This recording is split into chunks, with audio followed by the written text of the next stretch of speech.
Hai, apa kabar semuanya anak-anak Miss? Tentunya hari ini kalian sehat semua ya. Nah, kalian sekarang sudah kelas 6 kan? Ya, tentunya kalian tambah semangat dalam belajar karena sudah kelas 6. Dan Miss Ar juga turut berbahagia kalian sudah naik kelas 6. Nah, sekarang jumpa lagi dengan Miss Ar dalam semester ini untuk belajar agama Buddha bersama-sama. Nah, untuk kali ini kita akan belajar tentang keajaiban pencapaian penerangan sempurna. Nah, anak-anak Miss Ar semuanya, sebelum kita belajar tentang keajaiban pencapaian penerangan sempurna, mari kita awali belajar pagi hari ini dengan memanjatkan doa Namaskara Gata. Masih ingat semua kan? Mari kita bersikap anjali. Yuk. Arahang sama sambuddho bagawa Buddhang Bhagawantang Abiwademi Swakato Bhagawata Dhammo Dhammang Namasami Supatipanno Bhagavato Sawaka Sanggo Sanggang Namami. Terpujilah Sang Bhagawa yang Maha Suci yang telah mencapai penerangan sempurna. Semoga hari ini kami dapat belajar dengan baik, belajar dengan serius dan giat, agar menjadi anak yang pintar dan berbudi luhur. Semoga semua makhluk hidup berbahagia. Sadu, sadu, sadu. Nah, seperti yang Miss katakan tadi, bahwa pada hari ini kita akan belajar tentang keajaiban, pencapaian penerangan sempurna. Nah, dalam bab ini kita akan membahas ada 4. Yang pertama adalah 5 mimpi pertapa Gotama. Yang kedua, dana nasi susu Gana oleh Sujata. Kemudian yang ketiga, munculnya singgasana permata yang besar. Dan yang keempat, keajaiban dalam pencapaian penerangan sempurna.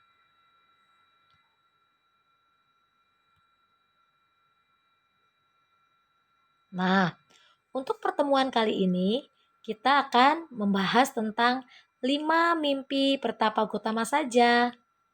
Ayo, kita bersama-sama perhatikan gambar yang ada dalam video ini.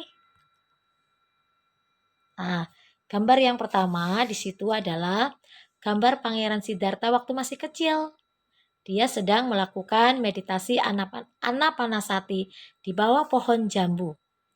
Ketika itu Pangeran Siddhartha berumur sekitar 7 tahun. Walaupun umurnya masih muda, Pangeran Siddhartha sudah pandai dalam konsentrasi. Bahkan pada saat itu pun dia telah mencapai tingkat konsentrasi yaitu disebut dengan jana. Walaupun di situ sedang ramai sekali karena pada saat itu ada perayaan membajak. Masih ingat nggak waktu pelajaran di kelas 4? Nah, pada saat itu ada perayaan membajak sawah, namun Pangeran Siddhartha tidak terusik oleh keramaian tersebut. Pangeran Siddhartha tetap melakukan meditasi. Kemudian, yang gambar yang kedua, di sini adalah Pertapa Gotama atau Pangeran Siddhartha menyelesaikan praktek penyiksaan diri. Masih ingat kan Pangeran Siddhartha atau Pertapa Gotama kan meninggalkan istana, kemudian bergabung dengan 5 pertapa. Nah, mereka melakukan penyiksaan diri yang sangat berat. Kadang berhari-hari tidak makan. Namun penyiksaan diri ini disadari oleh Pertapa Gotama atau Pangeran Siddhartha bahwa penyiksaan yang dilakukan tidak mendapatkan hasil atau mencapai penerangan sempurna. Akhirnya, Pangeran Siddhartha atau Pertapa Gotama pun menyadari praktek penyiksaan itu tidak membawa hasil.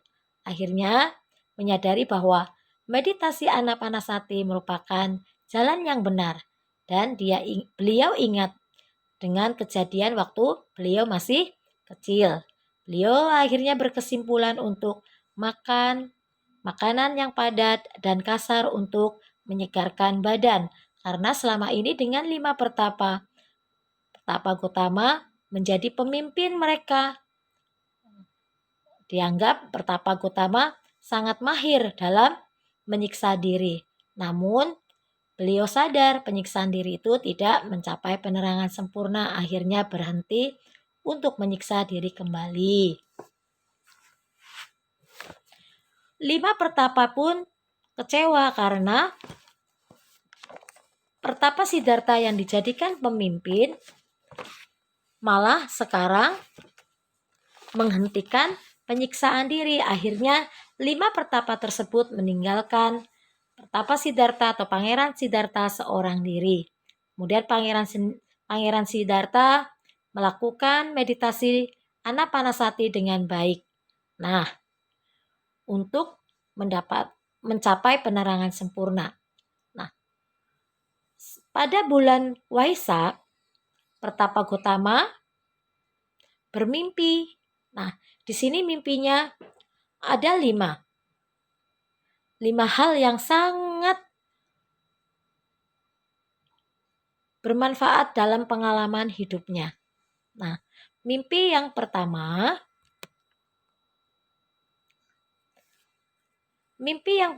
adalah tidur di atas permukaan tanah dengan pegunungan Himalaya sebagai bantalnya, dan tangan kirinya di Samudra Timur, tangan kanannya di Samudra Barat, dan kedua kakinya di Samudra Selatan.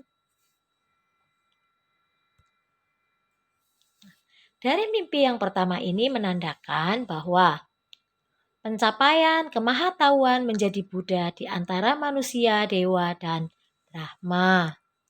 Kemudian mimpi yang kedua. Mimpi yang kedua ini adalah sejenis rumput yang disebut dengan tiria, dengan tangkai merah berukuran sebuah gandar sapi muncul dari pusarnya. Nah,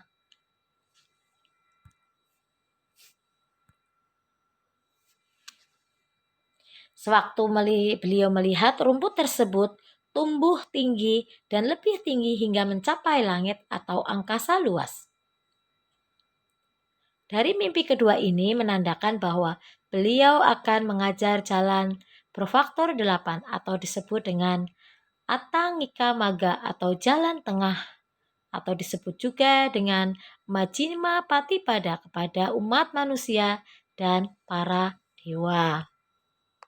Kemudian mimpi yang ketiga yaitu sekumpulan ulat berbadan putih dan kepala hitam perlahan-lahan merayap ke atas kakinya menutupi dari ujung kaki hingga ke lututnya. Dari mimpi yang ketiga ini menandakan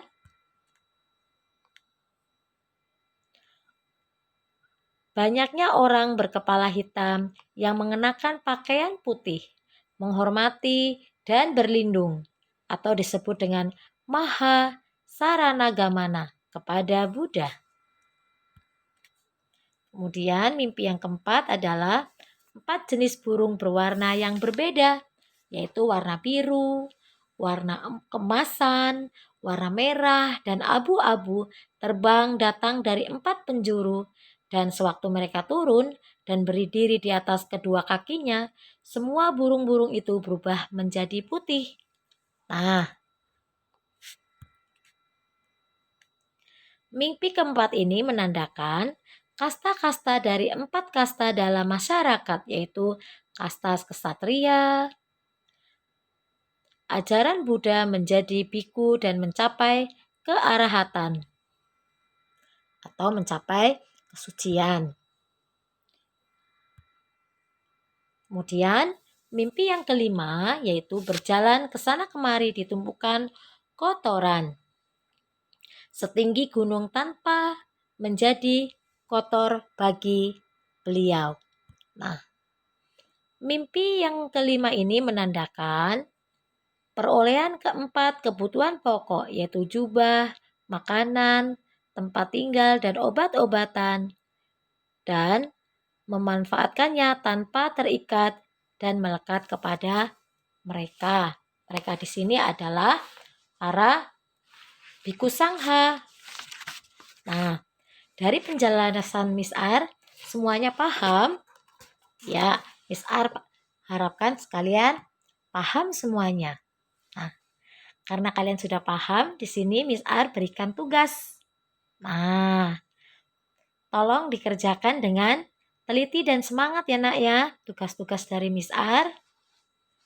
Ya, demikian penyampaian materi pada pagi hari ini kepada kalian.